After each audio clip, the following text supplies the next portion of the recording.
अहम बात यह है कि थोड़ा सी कयासराइयाँ क्या हुई कि जी कोई सेम पेज का जो मामला है वो नहीं है हुकूमत के और इदारों के दरमियान। फौरी तौर पर स्टेटमेंट इशू कर दिया मौलाना फजल रहमान साहब ने कि ये इदारों पर हमला आवर होते हैं, यूनिटी ऑफ कमांड को मुतासर करते हैं, मोदी से ज़्यादा नुकसान पहुँचाते हैं। शहबाज शरीफ साहब ने भी कह दिया। तो फवाद चौधरी साहब सही कह रहे हैं कि आप तो CV लेके घूम रहे हैं, आप उसूलों की बात करते हैं, तमाम चीज़ों की बात करते हैं। मुल्क नाजुक दौर से गुजर रहा है और आपने CV आगे कर दी। देखिए शाहजेब, असल बात यह है कि ये कोई कौमी इदारे या फौज का मामला नहीं है। हम तो बहुत देर से ये कह रहे हैं कि ये हुकूमत रफ्ता रफ्ता और ग्रेजुअली पाकिस्तान के अंदर एक इंस्टीट्यूशनल एनार्की पैदा कर रही है। आप सबसे पहले देखिए, पार्लियामेंट को इन्होंने बेवकूफ़ और बेतौकीर कर दिया है।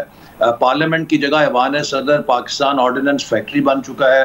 वहाँ से तमाम ऑर्डिनेंसेस जारी होते हैं और जो पार्लियामेंट का असल काम है कानून साजी, उसको अगर ये करते भी हैं तो बुलडोज करके रूल्स को सस्पेंड करके करते हैं।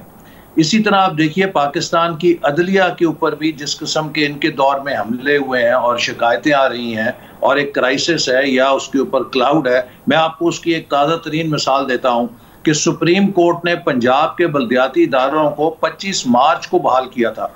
6 माह से ज़्यादा अरसा गुजर गया है। सुप्रीम कोर्ट के ऑर्डर्स की इतनी बेतौकीरी हमने अपनी ज़िंदगी में नहीं देखी। कम अज़ कम सिविल जज की अदालत का भी ज़्यादा एहतराम होता था, लेकिन आज सुप्रीम कोर्ट बेतौकीर हो चुकी है। इसी तरह आप आ जाइए, इलेक्शन कमीशन को जिस तरह की धमकियां दी जा रही हैं, आग लगाने की बात की जा रही है, धौंस दी जा रही है।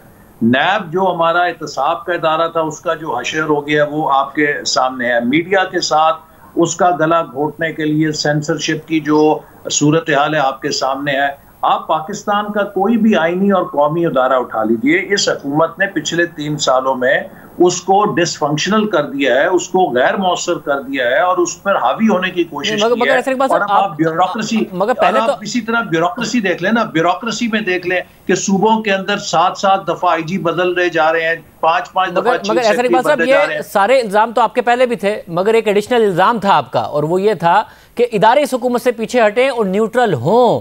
मगर अब आपका इल्जाम बदल गया है, आप ये कह रहे हैं कि जी ये हुकूमत इदारों को नुकसान पहुंचा रही है और वो जाहिर तैनातियों और तकरीरों के मसले पर, जिस पर फवाद चौधरी साहब कह रहे हैं कि आप GHQ के गेट पर CV लेके खड़े हुए हैं, मौलाना फजल रहमान और शहबाज शरीफ साहब। ये तो उनकी अपनी सोच है। हम तो एक तसलसल की बात कर रहे हैं और हमें ये मुसलसल हमारा बयानिया था कि जिस तसलसल के साथ ये चल रहे हैं, एक एक करके पाकिस्तान के तमाम इदारों पे हमलावर हो रहे हैं, एक ना एक दिन ये उस पेज को भी फाड़ेंगे जिसके ऊपर ये बार बार कहते हैं कि हम और इदारे एक पेज के ऊपर हैं। क्योंकि इनकी जरूरत यह है कि ये मुकम्मल चाहते हैं कि हर इदारा इनके आगे सिर नगू हो, हर इदारा इनकी डिक्टेशन के ऊपर चले, हर इदारा इनकी शानशाहियत को कबूल करे। और मैं आपको ये बात बताऊं, देखिए कम अज कम मुसल्लह अफवाज के साथ हमें इंटरेक्ट करने का हुकूमत के दौरान बड़ा मौका मिला, हमने देखा भी है।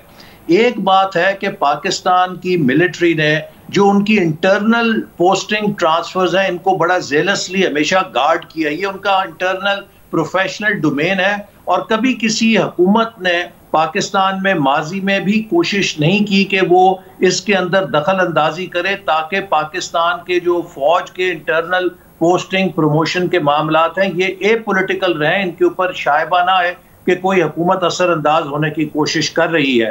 तो जिस किस्म की इतलात रिपोर्ट्स मीडिया में आई हैं वो यकीनन हर पाकिस्तानी के लिए तशवीशनाक है कि अब ये हुकूमत उस इदारे के अंदर भी मुदाखलत करना चाहती है और वो ये तासुर देना चाहती है कि वो इदारा भी शायद इसकी पॉलिटिकल डिक्टेशन पे चल रहा है या चलना चाहिए। तो ये खतरनाक बातें हैं पाकिस्तान में। जैसे मैंने कहा कि एक इंस्टीट्यूशनल इनार्की जो है वो इस हुकूमत ने 3 सालों में पैदा कर दी। तो ऐसा बात साहब, ये क्या यही वजह है, मैं फिर वो CV वाले आर्गुमेंट पे आ रहा हूँ कि आप लोगों ने पहले इस बात को तकरीबन तस्लीम कर लिया था कि इलेक्शन 2023 में ही होंगे, मगर आप डिमांड कर रहे थे कि शफाफ होने चाहिए।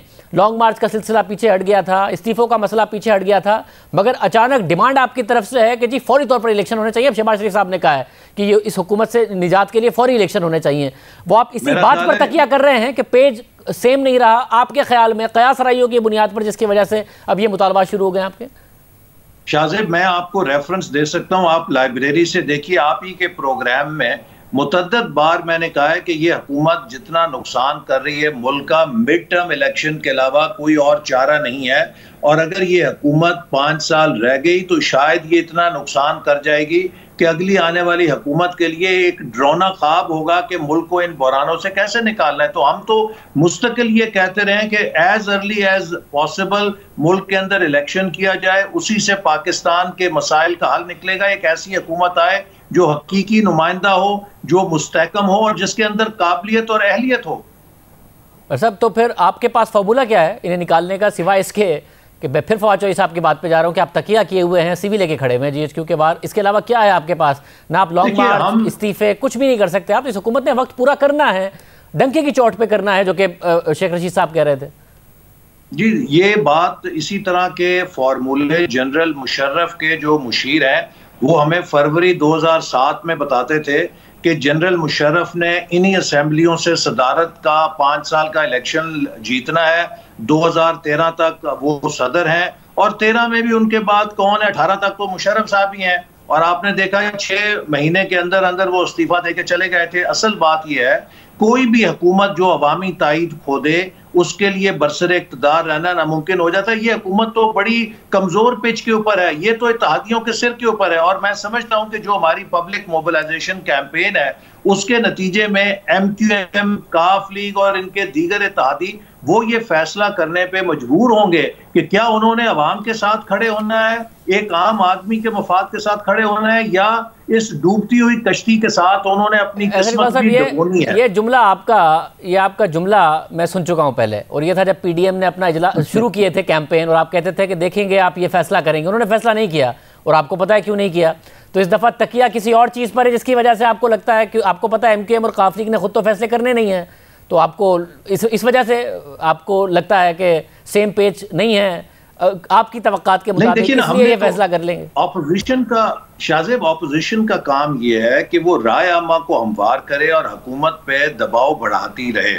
और जैसे मैंने आपको कहा कि हमारा ये कंसिस्टेंट मौक़िफ़ रहा है कि इस हुकूमत को जल्द से जल्द जाना चाहिए, और इनके जो इत्तेहादी हैं वो भी एक हद तक दबाव बर्दाश्त कर सकेंगे। इस वक्त देखिए जो महंगाई की सूरत हाल है, एक आम आदमी के जो जिंदगी के मसाइल हैं वो इस कदर नाकाबिले बर्दाश्त हो गए। और अभी जो ताज़ा इन्होंने डिवैल्यूएशन की है 3 माह में 20 रुपए की, इसका सुनामी अगले 4 से 6 माह के अंदर आना है। और जो कर्जों का इजाफी बोझ पाकिस्तान पे पड़ने वाला है, ये सब चीजें पाकिस्तान को अनमैनेजेबल बना देंगी। इसीलिए हम समझते हैं कि ये हमारा फर्ज है कि हम हुकूमत को निकालने के लिए अवाम के पास जाएं, दबाव बढ़ाएं, इनके इत्तेहादियों को मजबूर करें कि वो इनका साथ छोड़ें, ताकि मुल्क के अंदर एक नए इलेक्शन का रास्ता निकल सके।